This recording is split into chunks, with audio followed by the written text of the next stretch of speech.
and I have to record this also to because I have to actually prove that I did the interview. Uh, Yeah.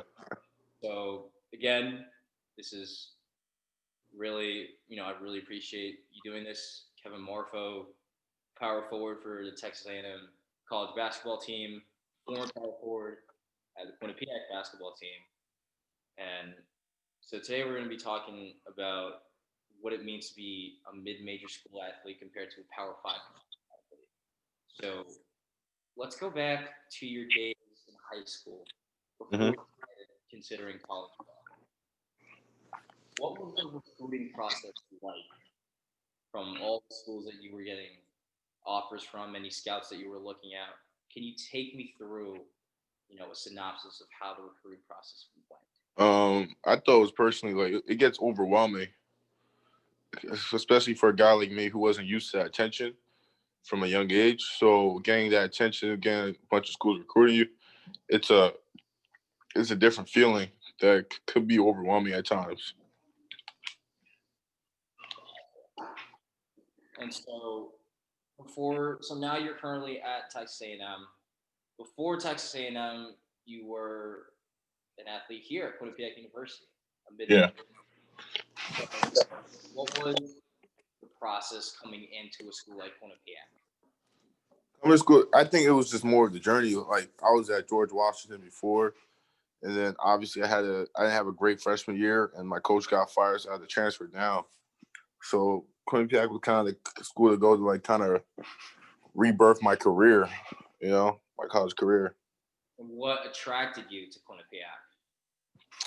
The opportunity, it was close to home, and like just being a part of a new program, said a chance to be a part of something big and be like the cornerstone of that. Yeah, no, definitely. And so while you were here at Quinnipiac, you obviously played a major role for the team, both on and off the court. Yeah. Uh, how was what was the experience like as a member of the Quinnipiac team in terms of conference play, practices, maybe media appearances, I guess. I Like, thought it was I thought it was pretty good for a mid major, like a low mid major. To it had a lot of different. We had a lot of resources, compared to other schools in MAC. We had like obviously Q30 and people like that looking to interview us, and it kind of made us feel a little big time compared to I bet other schools probably get in our league. Yeah. so going off of that, you know, being a mid-major school means that you know there's not really as much of an opportunity to make maybe the national broadcast level, as much as a school like Duke or North Carolina, just because of the reputation. Hmm. So going into an NCAA tournament too, for mid-major schools, it's really tough for them to get at-large bids because Hmm. he has to deal with winning the conference. So how important was conference play at Quinnipiac? Knowing that the big picture is a good journey that has to be It, really it's precise. crazy because it's like it doesn't like the conference play doesn't really matter because like you could win, you could be the number one team in the conference by the end of the conference play and then lose the first round in the conference tournament and then not make the tournament. So it's really about the conference tournament. That was what it is. You want to be playing your best basketball around that time. And how is it like at the tournament? Like how is it different from conference play? And like what's the added meaning of the tournament? Probably more anxiety, more pressure because you everyone knows only got one chance. There's no like, oh, like we don't win this, we still have a chance to make a tournament. Like everyone knows, like this is it. Yeah, most definitely. Yeah, it hasn't really had a lot of success for the men's side, at least, in making it into the NCAA tournament, just because from the MAC, it's normally only one team. Yeah. So now we transition to today. You transferred once again to Texas A&M, a school in a Power Five conference. Can you explain to me, or at least can you tell me what the transition was like going from Quinnipiac to Texas A&M? Here at Texas A&M, it's more resources, just more. It's way more intense. Uh, I truly believe it's like the hardest school to go to in terms of daily activities, like Coach Buzz like really pushes us like hard every day. And that's like this goal to just get the best out of us. But it's not. I think it doesn't compare to what I experienced at my last two schools because it's just intensifying. It's better players, uh, more competition, more competitive people. Like it's just a different environment. So, yeah. So you mentioned the coaching is a lot Yeah, more. Um, how do you compare that coaching to Coach Baker Dunleavy, for example? they're like different. I say they're like two different people. And they're two different people, and just the way they go about things. Buzz has obviously had a lot more success. Been a head coach way longer, but just two different people, two different places in their journey as coaches. Like Buzz is obviously way further along because he been a head coach for way longer. You know, Yeah. So why did you initially want to transfer to Texas A&M? I just for the opportunity. I just wanted to prove I could be a better rebounder in a better league in the higher league. I think it was just my time to go. I wasn't gonna get better at QU because just the way things were going. I think I just had to challenge myself for my last year. So yeah, you mentioned your rebounding. Those numbers absolutely phenomenal for a college player. 13.3 rebounds per game, and Yeah. at the NCAA, the entire country for a long portion of last season. So it's obvious that you were a big part of the rebounding game for Quinnipiac. What is a part of your game that you think Texas A&M was going to enhance compared to staying at Quinnipiac?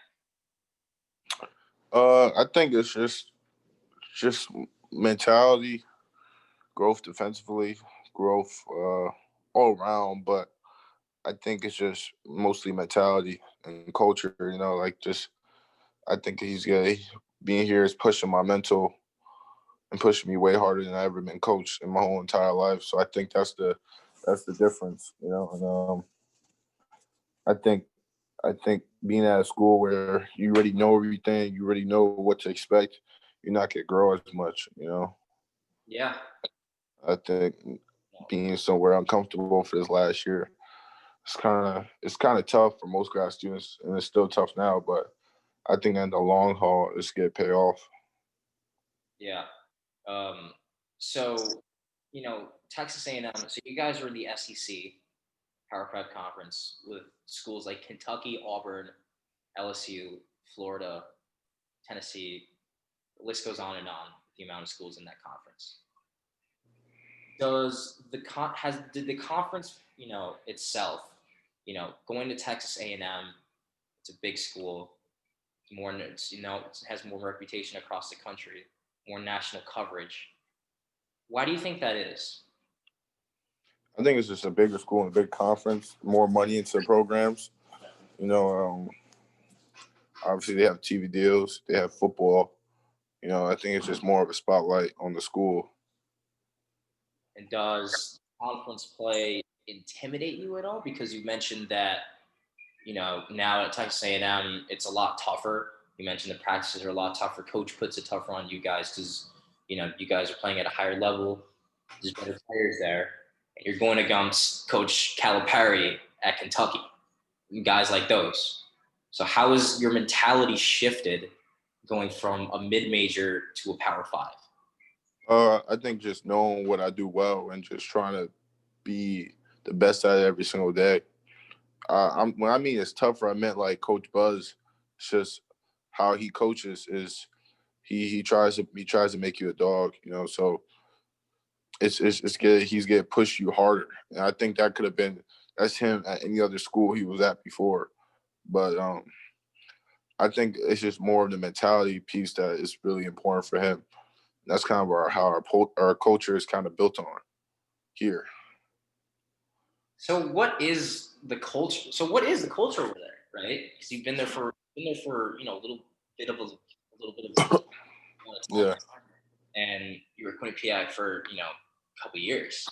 So what is like the big difference that you see now that maybe you didn't see before you made you hand in the papers to go to Texas A&M? What's the big culture change? It's just like it's like close to like Navy SEAL training for basketball. That's kind of how the mentality is. Just like just being ready to go when it's time to go, and just be mentally tough.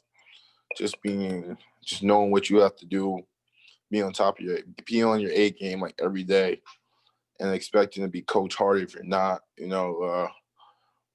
And just competing. It's just a high level competition. You know. It definitely is a high level competition, and a lot Yeah. of schools have made it into the NCAA tournament with at large bids because it's a powerful conference. Yeah. So you know, you I look at that and I see, you know, I see a lot more respect under the Power Five conference schools based on records. You look at records from maybe a mid-major conference, there may be Mhm. a second place team. It's tough for them to get an at-large bid. Maybe a team in a Power Five conference with a, you know, not as good of a record as other schools nationwide do get that, at-large bid. How much while you were here at Quinnipiac, how much respect did you think that schools in the MAC usually get, nationwide in terms of media coverage? I mean, no respect at all. Probably, I would guess. Why is that? It's just levels. It's levels of competition. You know, at the highest level, it's the best of the best. Obviously there's some great players that make major level, but at the high level competition, they're all top players. They all have NBA dreams. Not saying the mid major players don't have NBA dreams, but at that top level, they all have a certain level of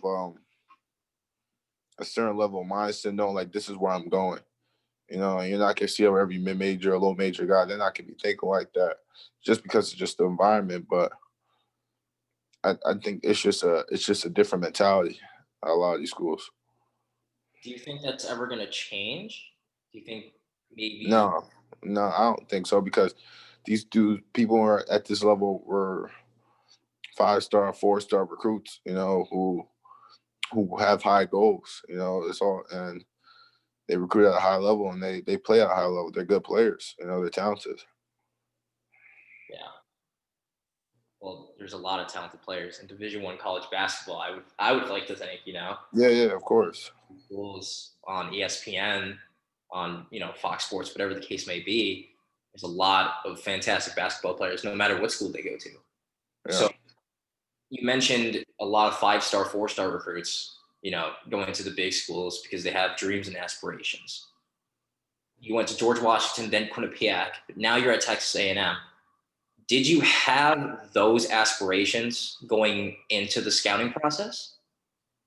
Yeah, I had those aspirations, and like for me to get to where I'm trying to get to, I have to compete against the best of the best to prove that I could play with the best of the best. And that's just the reality of it. So just to reiterate, you do you think that the higher the higher of a reputable school you go to in terms of playing for them in the college level, the of more of a skill level there is. I think it's all about. I think fit's important. You gotta find the right fit, and I think once you find the right fit, you got to find a school at the highest level. You gotta go there and push yourself, and then see where it goes. But I think fit's important as well. You just don't want to go any school. You want to go to the right school. Mm. So, do you think that right there would be kind of the kicker in terms of you know players saying they want to make it to the big time, but then again, maybe the right school isn't a place, like Yeah, Michigan. you got to find the fit, and like I think going to low major or mid major, if you go there, you have to find the right fit. Yeah, but then you have to do a lot more to prove yourself. You have to put up big numbers. You have to be player of the year in your conference, take your team to NCAA tournament. Like there's a lot more weighing on that than just being at a high major where you could just put up good numbers, but because you're playing against a top competition, people get view it differently. Mm. Oh yeah, most definitely. And how do you feel that you're going to do in your first year as an Aggie? I think I'm just trying to focus on what I do, and that's just rebounding. If I actually just control that, I think everything else will take care of itself. But just focus on what I do well, and then that's it. That's all there is to it, Kev. That's all it is. That's all there is. All righty. Thank you very much, Kevin. I really appreciate this. Kevin Marfo, Welcome. Texas A&M power forward, former Quinnipiac and George Washington power forward, coming on the hotline. Appreciate it. Appreciate it, man.